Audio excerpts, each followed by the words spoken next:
Chris, what is our third main topic today? This one comes from Vincent. I'm totally with you and Rob on the Henry Cavill thing. He was the best. But it's time to start DC over with a clean slate. But with that, we got to start talking about who the next Superman could be.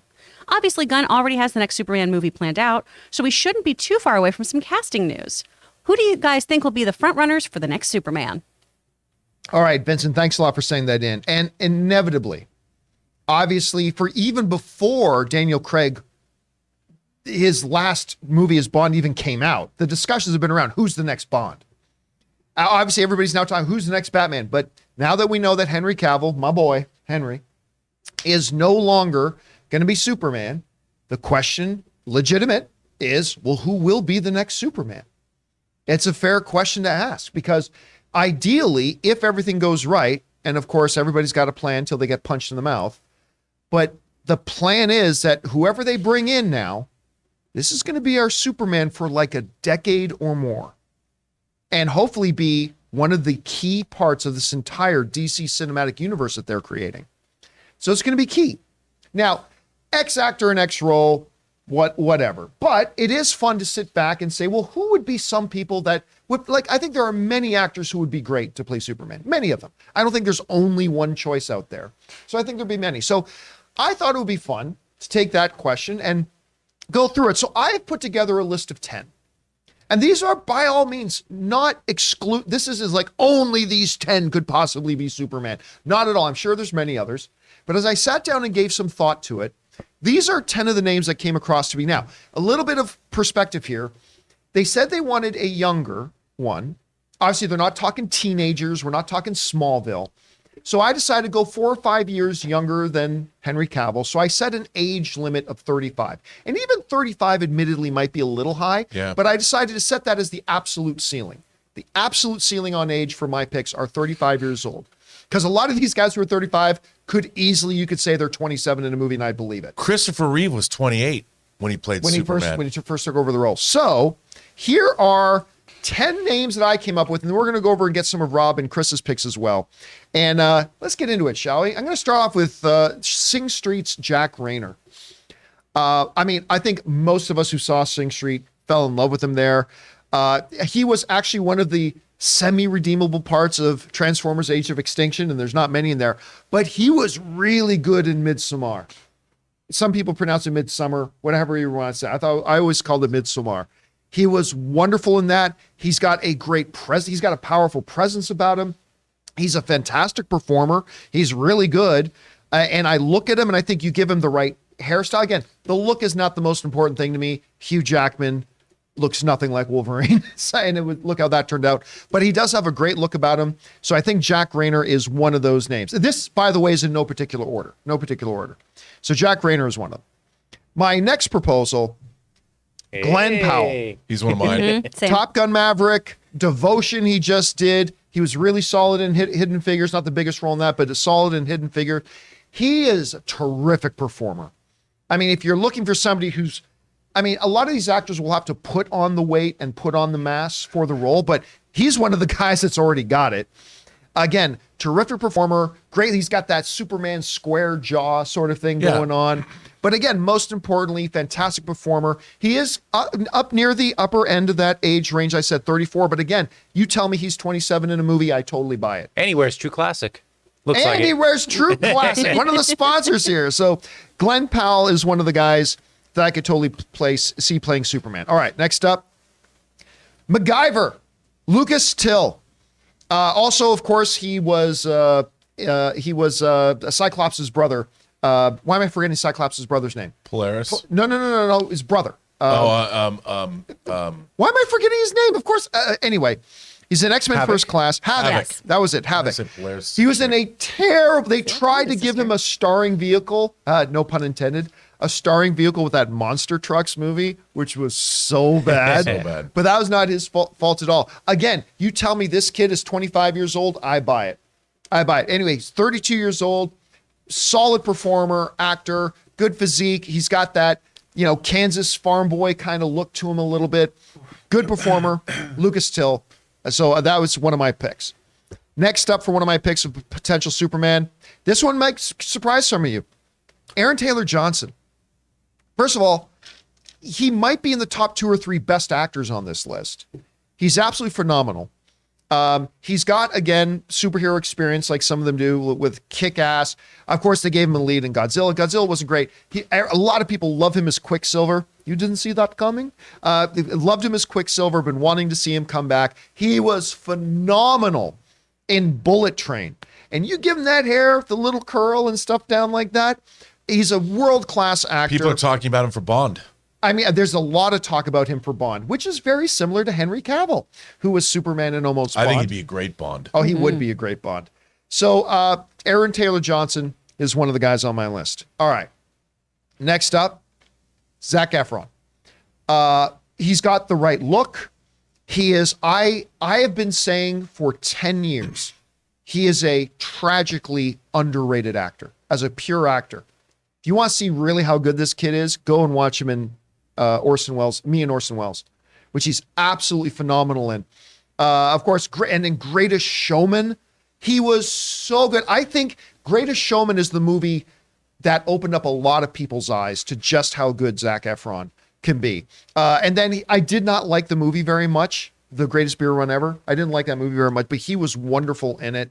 Obviously, this is a guy who comes physically ready to go. Yep. And this is just a picture of him from Baywatch. He's like twice this size now for that new the Von Erich movie. He's got where he plays a professional wrestler, right? So he's definitely got the physique, he's got the look, he's got the acting chops. Again, he's up at that He's got the ceiling. face. He's got the face for it for sure. He's at that ceiling age-wise. But again, sometimes you look at him and you say, yeah, I see a 28-year-old. I think it could work. But again, right up near the thing. So Zac Efron is one of my picks. All right. Brenton Thwaites from Titans. Now, I'm not a fan of Titans, but him playing Dick Grayson, I thought he played the role very, very well. Of course, he had that starring vehicle in that Pirates of the Caribbean movie. He was one of the was a royal kid in Maleficent.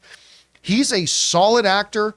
He's 33, but damn it, if you told me this kid was 19, I'd buy it.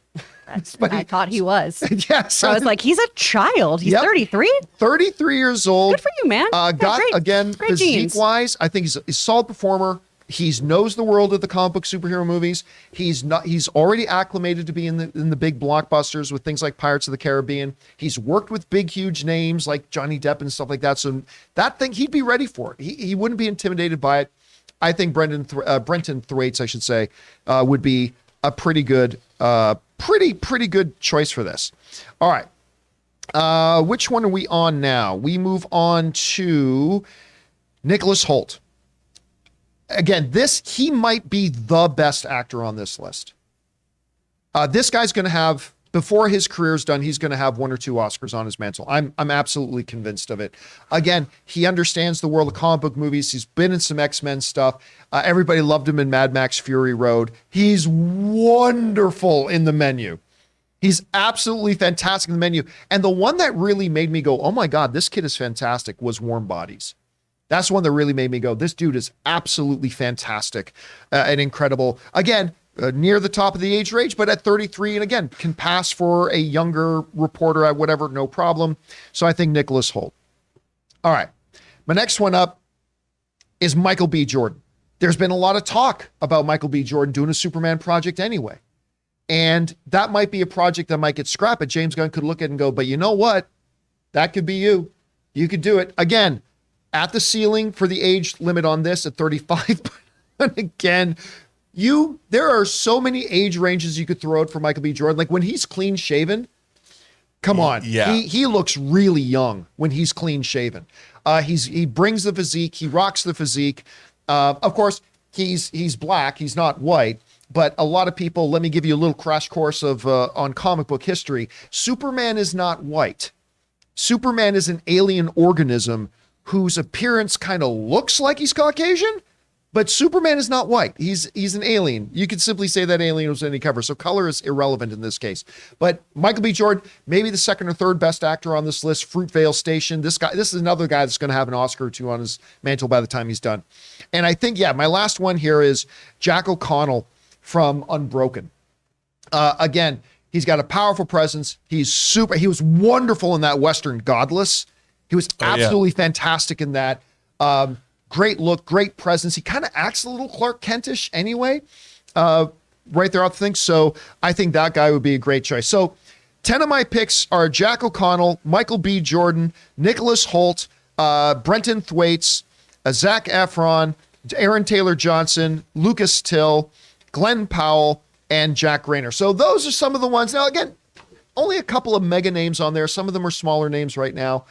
Again, this is not an exclusive list. I think we could put together a list of another 30 names that if they named them as the next Superman, that works. We want to thank a sponsor of this video, MasterClass. MasterClass offers classes on a wide variety of topics, all taught by world-class instructors at the very top of their fields. Each class is broken out into individual video lessons, usually around 10 minutes long. And MasterClass is completely accessible on your phone, the web, smart TV, and available via audio mode to listen to classes on the go. They have over 2,500 video lessons from over 180 of today's most brilliant minds. They're all available anytime, anywhere on iOS, Android, desktop, Apple TV, Amazon Fire TV, and Roku. Now, obviously around here on the John Campea Show, we love our movies, so why not learn filmmaking from Jodie Foster, or maybe directing from Ron Howard himself, or the great Neil Gaiman doing his masterclass on the art of storytelling. And you guys have heard me talk about my favorite masterclass, Business Strategy and Leadership by Big Papa Iger himself, Bob Iger, the new and returning CEO of Disney. Guys, I highly recommend that you check it out. This holiday, give the perfect gift of an annual Masterclass membership and get one free. Go to masterclass.com/Campea today. That's masterclass.com/Campea. Terms apply. So anyway, Chris, you saw my list. Mm-hmm. What are some names that you would agree with on here? Maybe what's some names that I didn't mention that you would think about? I had Holt, Powell, and Jordan on mine as well, because those are all guys who I think would really, really do well in the role. Jordan's been tied to the role before, hasn't he? Yeah, well, they've been talking about him developing a Superman movie. I don't know if that's happening anymore. He really loves this character, so that makes a lot of sense to me. Again, has the physique and like kind of the gravitas too that you would want from this character as well. I just don't know if he can also then play the unassuming nerdy Clark Kent, because I feel like if Michael B. Jordan walks in a room, no one's like, oh, that sweet little guy Clark over there. Well, we're all going to go, hi, what? Oh, all right. I think Glenn Powell would do a really, really great job too. He's so charismatic. I think he's wonderful. Nicholas Hoult looks like the comic book character too. Somebody who I was thinking about additionally is David Cornsweet, who was in Hollywood. Yes. And GQ brought up a great point. And Logan, you know what? I had him on my list. Okay, because he's only 29. I had him on my list, and then I bumped him out, and I kind of regret it because I didn't love Hollywood, but he's really good. So good in he's that. great in it, and he does have that kind of throwback kind of voice too. He's a very proper sounding gentleman. I do think there is kind of a wholesomeness and a naivete that Clark needs to have that I think he could bring to this as well. But Logan brought this up too. Do we for sure know this is a Clark story moving forward? I think James Gunn is pretty committed to that. All right. So yeah, I don't think it's going to be one of the other. Okay. Yeah. It'd just be nice if Cavill still got to be Clark, but then we focus on, John is Superman, something like that. But I was just curious. Yeah, those are my guys. Rob, what about you? What are some of the names that stand out to you? Well, he's too old. He's 36, but I was thinking Scott Eastwood because he has the face. Yeah. And then I love this actor Dylan Minnette. He's only 20. Oh yeah, doesn't he like play high schoolers? He plays he's 25. Yeah. Right. And so what I was thinking about is I think he could look the part and sort of grow into the part. The problem is everyone's talking about we don't want he can't be Superboy. Yeah, this is a guy who's already an adult and already a reporter at a newspaper. And Dylan, I had a lot of the people on your list, but Dylan Minnette was the youngest guy, but he kind of has, if you see him, he kind of has that quality to him, and I really like. Again, plays high school students most of the time. Yeah. But I think you could age him up a little bit, and he could be a Superman type character because it really depends. I love the idea of a young cub reporter going to the big city, breaking in, and being kind of a badass. And again, I think you need to go. I was thinking, I like Aaron Taylor Johnson a lot. I like him a lot for Bond. I like him a lot for Superman. But I really think but honestly, John, I think they should go with an unknown. Pure unknown. A pure unknown. No one, they need to Brandon Routh was essentially an unknown when they cast him. He really was, yes. And it was interesting because I saw all the audition. I think I still have them all the people that auditioned for Superman Returns, and it was a lot. It was a lot of people, and they were all good, but you knew them, and you're like, nah, because you couldn't help but see them in other roles. And I think they're going to go total unknown and discover somebody new. I really do, because they need somebody who encompasses that mid to late 20s vibe. All right, guys. Question is for you. There's going to be a lot of names over the coming next couple of months. And by the way, I think the person who wrote in the question is right. I don't think it's going to be a long wait to find out who they cast. I think James Gunn is going to move. I don't mean like this week we'll find out, but I think fairly soon we'll find out. But what are some of the names that we've all mentioned here that do stand out to you? Maybe what are some names that we didn't mention that you think could be good options as well? There's going to be a lot of them. So no right or wrong answers, guys. Go ahead and throw down your thoughts on this down in the comments section below.